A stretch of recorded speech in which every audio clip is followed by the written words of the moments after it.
My name is Michael Roy Turney, the father of Alyssa Turney and Sarah Turney. Two sisters, born from the same mother, but two worlds apart. One's so physically strong, mentally weak, the other so mentally strong and physically weak. That only a parent would actually recognize and know. The only parent remaining. The task of making it to 2024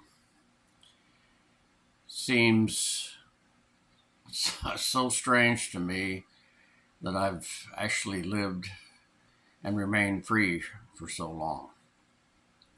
The task that faces me as the only parent of the Turney family, with deep hope that somehow I can reunify a family unit. Whether I'm a part of it or not is insignificant to me, because I believe that I played a part in that division, but fully am aware that this was created by two Phoenix police officers, two bad cops, Stuart Summershoe and William Anderson. These men, whether they believed they were doing the right thing or not, were wrong. I did not kill my daughter,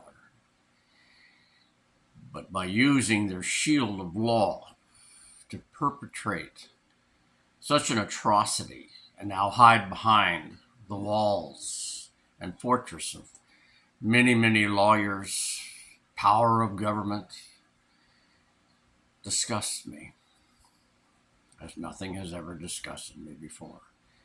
Not a new thing for the Phoenix Police Department to hide behind lawyers, or the United States government, as a matter of fact, who seems too much to sweep aside the atrocities that some of these bad cops within Phoenix Police Department have committed over all these years in so many investigations.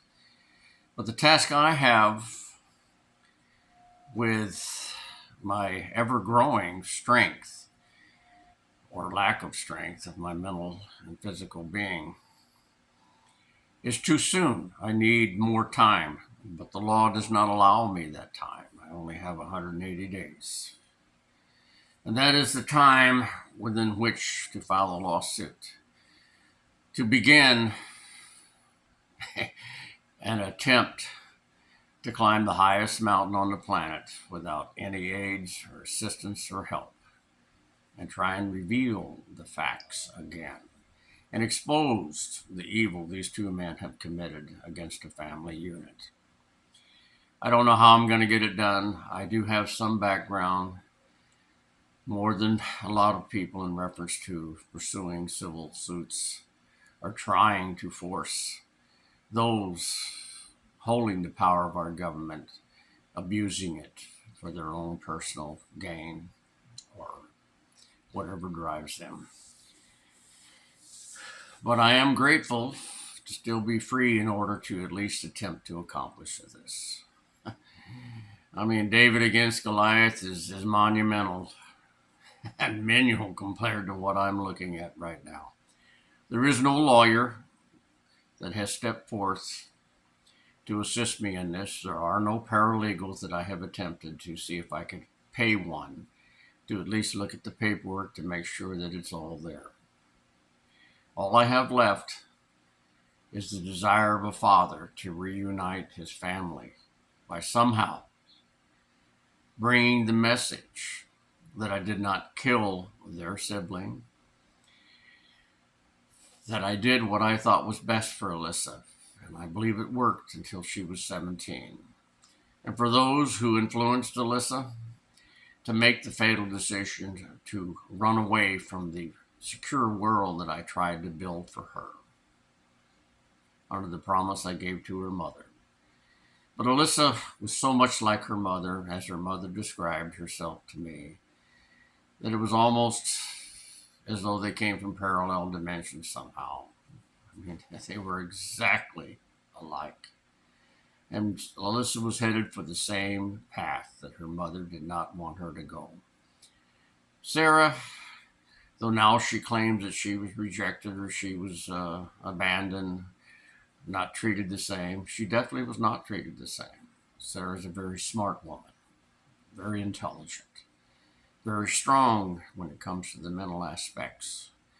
And the fear that she would fall into an abusive relationship or get herself pregnant before she completed her education really was very little with me, because my focus was on Alyssa, because she was so vulnerable, just as much as a lamb walking into a den of wolves.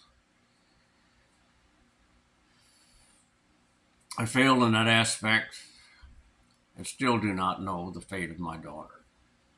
I hope at least by the attorneys and the judge who made this ruling have stifled any plans of abusive, intrusive government of starting a war on the parents who have a missing child. That these parents will not witness their government declaring their loved one dead because the statute says they can, and then come forth accusing them of murdering their own child to add to their suffering, and then throw them in a dungeon and say, now, you have to prove your innocence. This is not American law, folks. Our system is still in place, as the great Jamie Jackson and Olivia Hicks proved to me, though I gave them nothing but doubt, proclaiming the whole system was politically corrupted. Believe me, it is politically corrupted. None of this would have occurred had not Alistair Adele became Maricopa County attorney. And the feminine movement, which may be justified, had not influenced her as well as her need and want for votes to get her into office, to go forth with this particular case, when her predecessor, Bill Montgomery, had clearly and multiple times stated there was not enough evidence to prove beyond a reasonable doubt a crime had been committed or that Michael Roy Turney had done it. This is what the judge had done to protect the Constitution. This is what Jamie Jackson and Olivia Hicks had done. It wasn't just because of me, folks. I do believe these two people believed me, and they convinced the judge the same. As for the men who perpetrated this under the shield of law, there is no tyranny far worse than that, folks. Never. Never will be, when your own government and the power of it is abused to a level to be done what was done to me. Does that make me a victim? I've never felt like a victim. I know that I've stood in the way, and deliberately sometimes, against those who would try and abuse the power that we as a representative government people put in their hands. How do we stop this? I really don't know. Wait for God's intervention, for his son to come back? Or do we, as we've always done as Americans, somehow come together and bring a stop to this? That's how it's been done in the past, folks, and it's up to us. It's up to me, the father, to pursue this until I have no means to do otherwise. But the only other alternative is to lay down in self-pity, feel sorry for myself, as men, and sometimes women, too often do.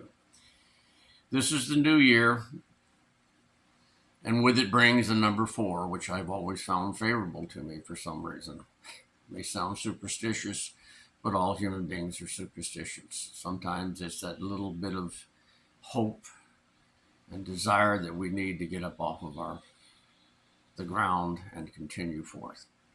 And that's what I intend to do with this. I only wish I had the certainty that I need to win all of this.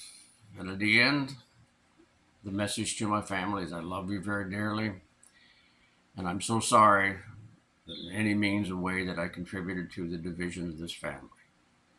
And I hope somehow you can forgive one another and go past all of the things you've You've seen of each other the dark sides, the bad sides, and come together again.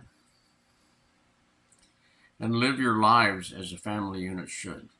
There is nothing more sacred than a family unit. America's whole basis is built on that. We must return to that. I don't know how to overcome the adversity of the things that plagued the state of Arizona and the need of such evil people to have and own and or kill another human being for their own sexual pleasure. I just can't fathom how any human could dig that deep into such depths of evil. Anyway, I wish you luck. If any of you believe in such a things, then I hope you pass it towards me because I'm going to need every damn ounce of it. To achieve such a task is just so rare that only an idiot with an Irish background would even attempt such a thing. But that's me. I'm not going to give up. I'm going to keep trying. Because the focus of all this is that my little girl, R Turney, and even her sister, though she is seen and heard every day, are lost into the realm of corrupt government and people who yield that power. So, if you have a good year, I'm hoping that mine ends on a positive note for the sake of Alyssa's family, which includes her little sister, who has now built a career on the misery this family faces. Thank you.